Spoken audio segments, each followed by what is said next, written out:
Послание к римлянам. Продолжаем. Мы в прошлый раз дочитали до 14-15 стихов 2 главы. Так напоминаю, что отрывок с 12 по 16 стихи апостол Павел здесь начинает говорить о том, что не слушатели закона, то есть иудеи лишь по той одной причине, что они хранят закон, что им верено Священное Писание, только по этой причине не оправдаются, если они не совершают дел согласно этому закону. В то время как язычники, если они по совести совершают дела законные, хотя и не зная закона, они будут оправданы более нежели иудеи. Давайте еще раз прочитаем 14-15 стихи. «Ибо когда язычники, не имеющие закона, по природе законные делают, то не имея закона, они сами себе закон. Они показывают, что дело закона у них написано в сердцах, о чем свидетельствует совесть их и мысли, то обвиняющие, то оправдывающие одна другую». Значит, большинство толкователей 14-15 стихи считают пояснением к мысли. То есть апостол Павел здесь как бы поясняет свою мысль, каким образом совесть язычников подсказывает им, как правильно поступать, и они, руководствуясь своей совестью, поступают согласно закону, хотя его не читали никогда.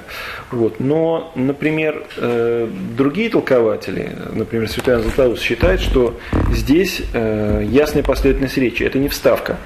Вот, то есть здесь идет апостол Павел, развивает свою мысль. И поэтому здесь, в 15 стихе, когда говорится, что совесть свидетельствует и мысли свидетельствуют, то обвиняющие, то оправдывающие одну другую, здесь говорится о том, как будет человек отвечать на страшном суде. То есть здесь речь идет не о размышлениях внутри человеческого сердца в этой жизни, а о том, каким образом человек будет судиться. То есть здесь древние толкователи немножко другой нюанс подчеркивают в 15 стихе. То есть судиться. То есть если читать вот буквально, то есть совесть свидетельствует внутри язычника, хорошо ты или плохо. Вот, и мысли, соответственно, воюют между собой. Но вот древние толкователи говорят, что здесь речь идет о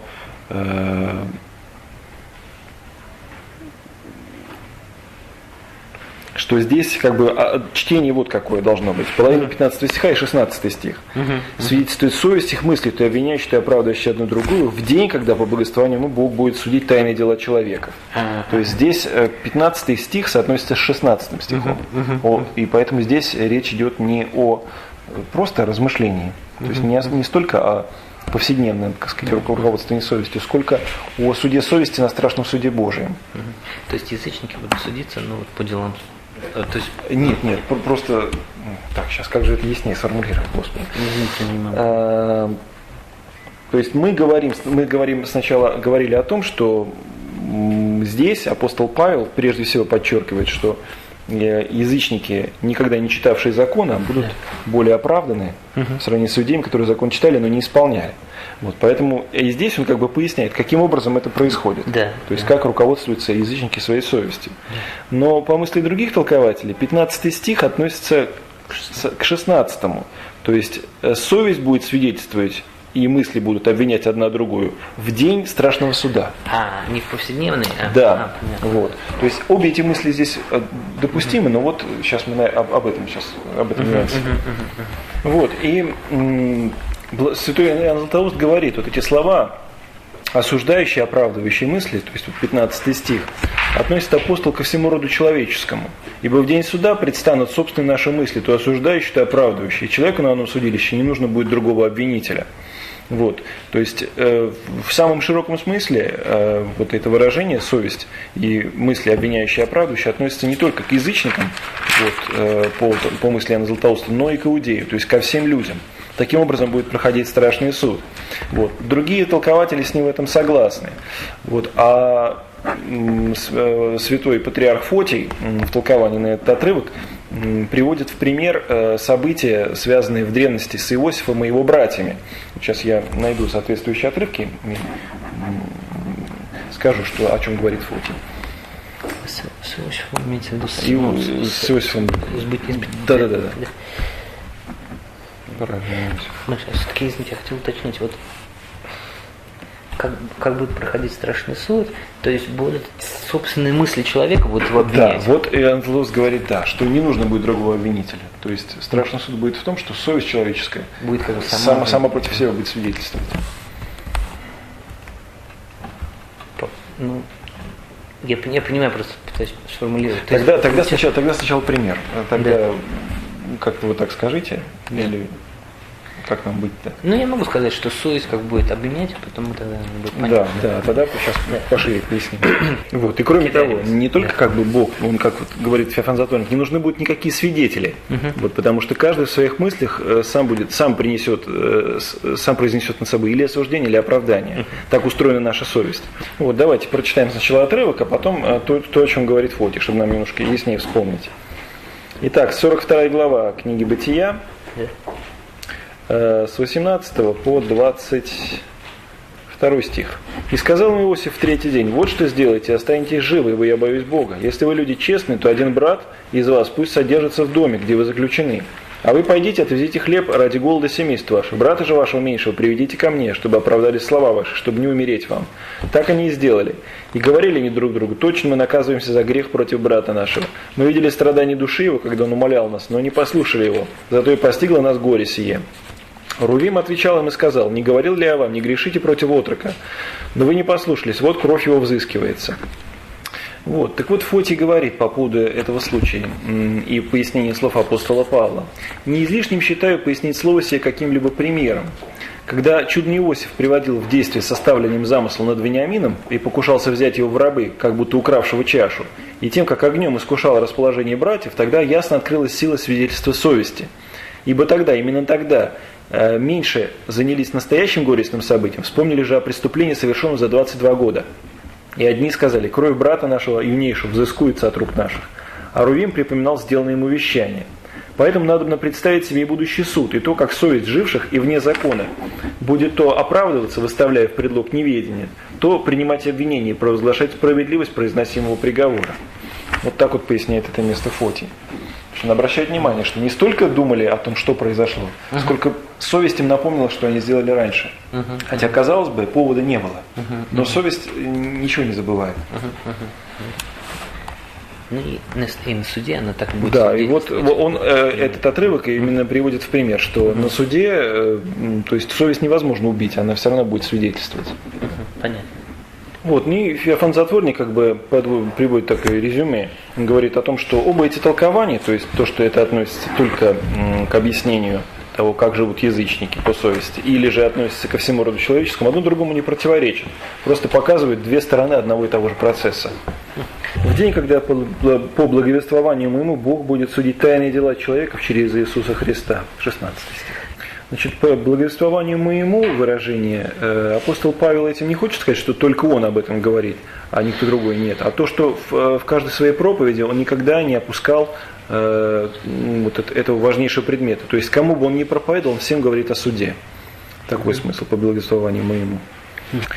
Судить тайные дела человека. Тайные по-гречески крипта, то есть сокровенные. То есть не то, что как человек выглядит извне, а то, каков он по своему внутреннему устроению. Именно это будет судиться на последнем суде. Вот. Ну и наконец, Бог будет судить человека через Иисуса Христа. Вот. Почему такое выражение? Почему Бог через Иисуса Христа? Чтобы это было понятно, давайте прочитаем одно параллельное место. Давайте откроем Евангелие от Иоанна, 5 глава, 22-23 стихи. «Ибо Отец и не судит никого, но весь суд отдал Сыну, дабы все чтили Сына, как чтут Отца. Кто не чтит Сына, тот не чтит и Отца, пославшего Его». Вот. Ну я думаю, теперь понятно, почему здесь в 16 стихе такое выражение использовано. Итак, в этом отрывке, который мы прочитали, апостол Павел выполнил свою задачу, он поставил как бы на одну линию перед судом Божьим и иудея, и язычника. Вот. Теперь же с 17 стиха он по преимуществу начинает обращаться к иудеям, начинается следующий отрывок, где он доказывает, что иудеи безответны перед Богом, несмотря на то, что они имели закон. И они нуждаются в благодати. Вот ты называешься иудеем и успокаиваешь себя законом, и хвалишься Богом, и знаешь волю его, и разумеешь лучше, научаясь из закона, и уверен о себе, что ты путеводитель слепых, свет для находящихся во тьме. наставник невежд, учитель младенцев, имеющий в законе образец ведения истины. 17-20 стих. В 17 стихе: «Вот ты называешься иудеем». То есть вот ты любишь именовать себя иудеем, то есть избранным Божиим.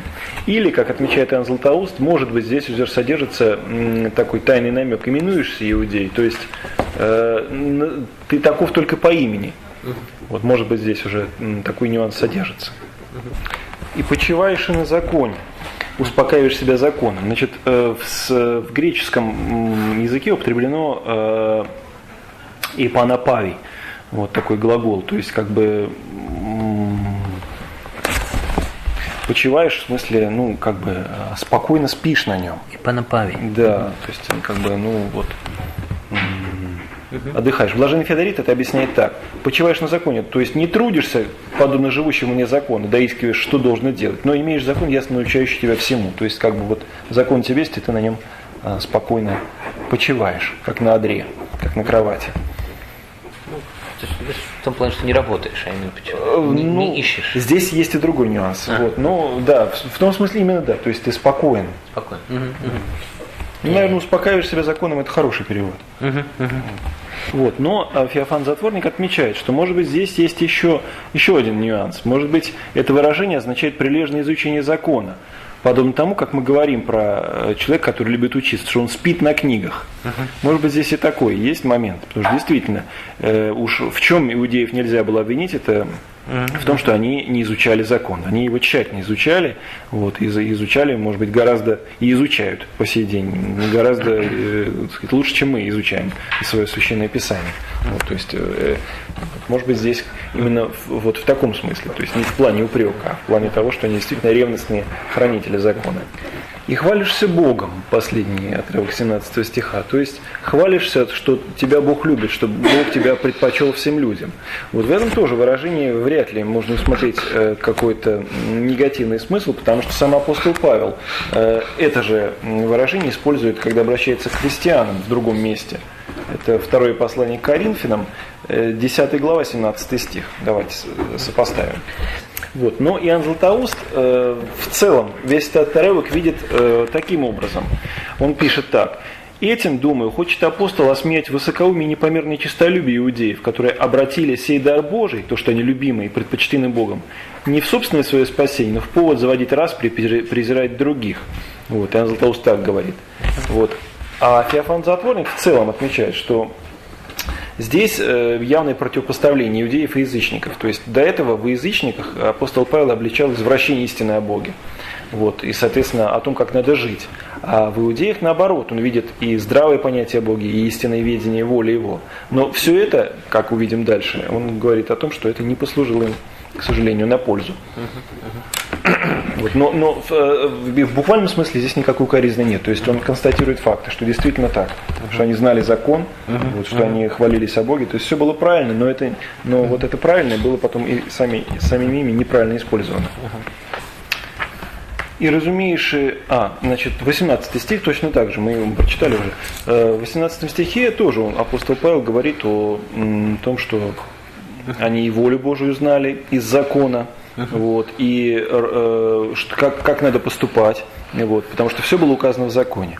Здесь он тоже констатирует, что научаем от закона, то есть каждую неделю в синагогах читали законы, через слышание закона весь народ иудейский назидался. Вот, поэтому здесь тоже нет как бы никакого недостатка у них в ведении. Все они знали. Вот, в 19-20 стихах тоже использовано несколько выражений, вот, которые специально толковать нет необходимости. Вот, в целом они относятся к тому, что иудеи должны были быть наставниками не только в собственном народе, но и среди язычников. Вот поэтому здесь путеводитель слепых, свет для находящихся во тьме, учитель младенцев, наставник невежд. Все эти выражения использованы. Вот, действительно, по мысли Божией они и должны были быть такими. Вот, как пишет Феофан Затворник, и намерение Божие было, чтобы, храня истину в своем народе, вот, посредством непрерывного напоминания, истолкования ее свыше, вот, через него мало-помалу распространять ее среди других народов.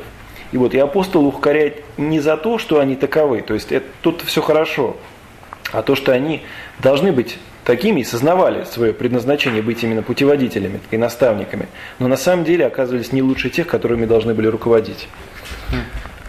Вот, о чем дальше с 21 стиха, собственно, и идет речь. «Как же ты, уча другого, не учишь себя самого? Проповедуй не красть, крадешь, говоря не прелюбодействуй, прелюбодействуешь, гнушаясь идолов, святотатствуешь». 21-22 стихи. Вот, таким образом, язычники безответны, что, зная доброе по внушению совести, делали злое. Но иудей, помимо совести, имел от самого Бога закон. Вот, и не только сам должен назидаться, но быть учителем других. Таким образом, насколько он безответнее язычника, как бы здесь вот говорит апостол Павел.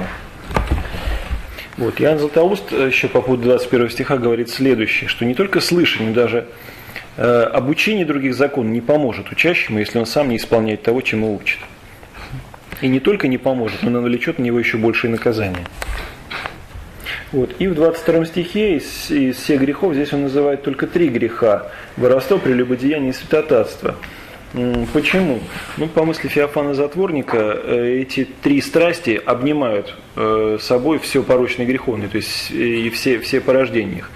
Вот. И поэтому апостол Павел, как бы не перечисляя все, называет наиболее как бы важные страсти и грехи.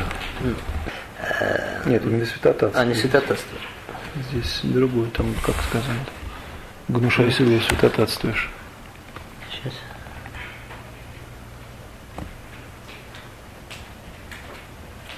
Ну вообще. Святотатство — это, собственно, кража священных предметов. Да, ну здесь так написано, да. Кража вот. Да, ну вот сейчас вот по поводу этого, кстати, скажу. Что с воровством, прелюбодеянием понятно, а вот почему он это называет. Вот, ну и вот с первыми 2 грехами понятно. Вот, а вот третий, почему здесь как бы 2 вида воровства указано? Просто воровство и вот, соответственно, воровство святого. Ну вот Феофан Затворник объясняет так. Здесь имеется в виду не столько воровство, сколько под святотатством понимается вот что. Присвоение себе того, что должно быть отдано в храм. То есть, что надлежало давать в храм, иудей утаивал. Через это как бы крал у храма. То есть, апостол Павел говорит как бы так: идолов ты гнушаешься, но и свое святое ты не чтишь. То есть, здесь в более широком смысле не то, что именно воровство святого, а именно как бы непочтение к храму, неуважение к святыне. Вот что здесь подчеркивается, неблагоговение. То есть вот этот грех называется. Ну, сегодня до этого места. Дальше через 2 недели.